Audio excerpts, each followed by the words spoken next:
Choking is a term mostly used in sports to refer to performance drops relative to the standards of an individual, mostly a professional athlete, primarily due to pressure. This pressure mostly arises from expectations based on the weight of the situation or personal anxiety to perform optimally. A common example of choking is missing a decisive penalty in a match, decisive in this case being one that was awarded in the last moments of a match or in a penalty shootout, or missing a free throw in basketball. The potential consequences of missing a penalty or a free throw, which can be categorized into financial, social, and psychological, raises the amount of pressure on the athlete at the spot. Choking is often explained by attention to skill execution, largely presented as self-focus theories, as well as attention to performance worries, commonly discussed as distraction theories. Self-focus theories suggest that anxiety shifts attention to internal matters, particularly breaking down automated processes into sequential steps, with the transition from one step to the next raising the risk of errors and a subsequent drop in performance. Focusing on how the steps should be executed constitutes the monitoring hypothesis, while paying attention to consciously controlling the steps in skill execution highlighting the conscious processing hypothesis. Distraction theories that focus on attention and performance worries are divided into processing efficiency and attentional control theories. The processing efficiency theory suggests that anxiety shifts attention to performance-related components, including the possible consequences of failure, thereby drawing attention away from task execution and subsequently reducing the quality of performance. Attentional control theory argues that anxiety disrupts attentional control, a phenomenon that impairs performance in tasks that involve the central executive working memory system. The theory is founded on the assumption that attention is regulated through the goal-oriented and stimulus-driven attentional systems. On the one hand, the goal-oriented attentional system assumes the top-down approach founded on current goals, knowledge, and expectations. Thus, goals, knowledge, and expectations determine what environment-related components an individual's attention is drawn to. On the other hand, the stimulus-driven attentional system uses the bottom-up approach that is guided by sensitivity to salient stimuli. This system detects behavior-relevant stimuli and acts as a circuit breaker in redirecting attention to important events outside the existing scope of attention. An individual is drawn to stimuli independent of their goals, intentions, or expectations. A perfect example would be focusing on a camera's flash when someone is taking a photo despite what they were doing at the moment the photo was taken. Significant scientific evidence points towards anxiety shifting attention and reducing overall performance. The theories used to explain choking both focus on one thing, attention. On the one hand, attention to skill execution, and on the other, attention to performance worries.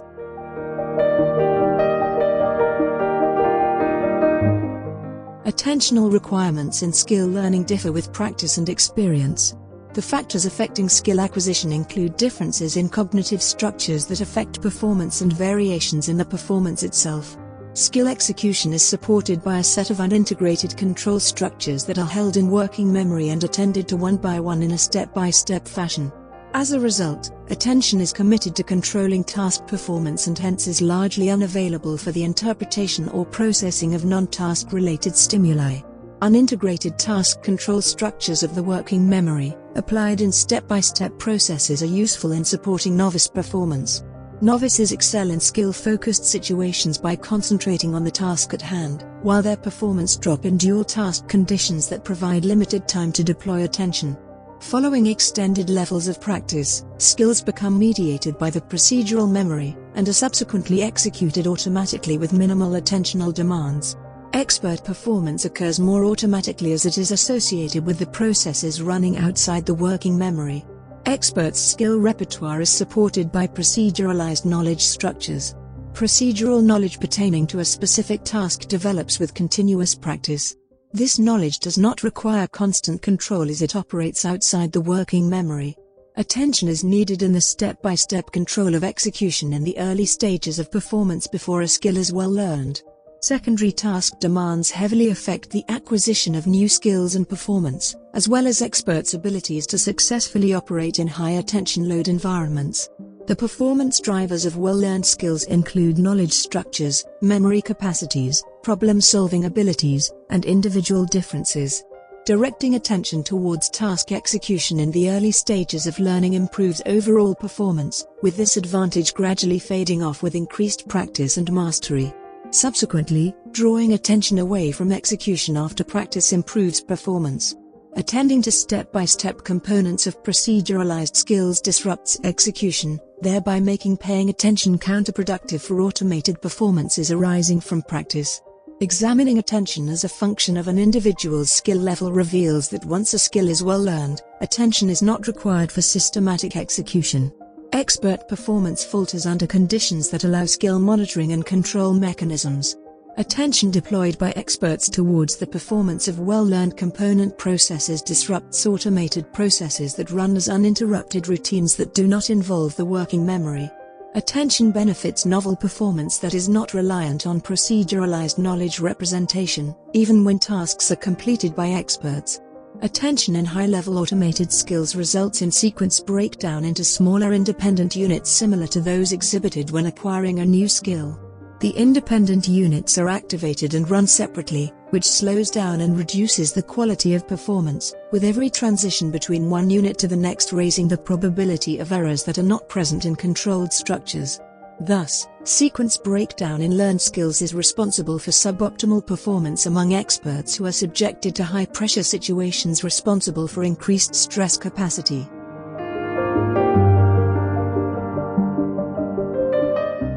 Novel and well-learned performances require different allocation of attention resources for successful execution, with successful in this case being subjective. Worth noting is the fact that deploying attention requires a considerable amount of time, and as such, time constraints adversely affect the execution of poorly learned skills by novices. This negative effect is associated with the fact that time constraints in task execution reduces the ability to monitor and adjust task-related parameters. Skill-focused conditions direct attention towards a performance component, while dual-task conditions draw attention away from execution through secondary task demands. Skill-focused or single-task conditions allow individuals to practice sequences in isolation. Dual-task conditions require participants to practice sequences while performing secondary attention-demanding tasks. Secondary tasks are mostly cognitive in nature, with the categories being either skill-focused dual tasks that direct attention towards skill execution or extraneous dual tasks that divert attention from skill execution and does not impact high-skilled performance. Novices, who require attention-demanding sequence learning, do not perform well in dual-task conditions that require processing outside the working memory. Attention is fundamental in the initial stages of skill learning. Higher levels of practice builds experts who do not require extra attention to perform exceptionally. Practice is associated with increased reaction time and accuracy, as well as automated performance that improves real-time skill execution while reducing attention to specific task components. Experts spare attention for other stimuli and task demands, which enables them to perform optimally in dual-task situations. Worth pointing out is the fact that the relationship between skill level differences and performance outcomes could not only be linked to experts' automation control but also the higher need for extra visual information and feedback from objects novices want to manipulate. In other words, variations in structural inferences appear to be more impactful on the performance execution differences between novices and experts compared to attention differential demands. Attention is not exactly wrong for performance in the case of experts. Self-regulation activities enhance skill acquisition at later stages of learning and higher levels of proficiency. These activities include attention to goal attainment and performance outcomes, self-evaluation, and self-reaction. These self-regulatory activities require attention for initiation and implementation. Experts do not rely on constant attention control, and as such, self-regulation affects novel skill execution. Self-regulatory functions could also be implemented alongside proceduralized control processes that store information concerning outcomes and performance evaluation instead of step-by-step components. Self-regulatory and skill-focused attention are different. On the one hand, self-regulatory attention is metacognitive in aiming at plans that precede skill execution, as well as the outcomes that follow. On the other hand, skill-focused attention is cognitive and focuses on the components that constitute skill execution, thereby being detrimental to well-learned skills.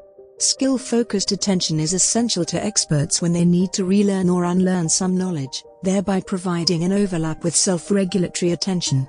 Overall, enhanced attention benefits novice performance, while the opposite is true for expert performance that crumbles with increased attention. Thus, the popularized speed-accuracy trade-off, which suggests that the more rapidly a task is completed the less accurate the outcomes are, does not hold true when an individual's skill level, whether cognitive or motor, is taken into consideration.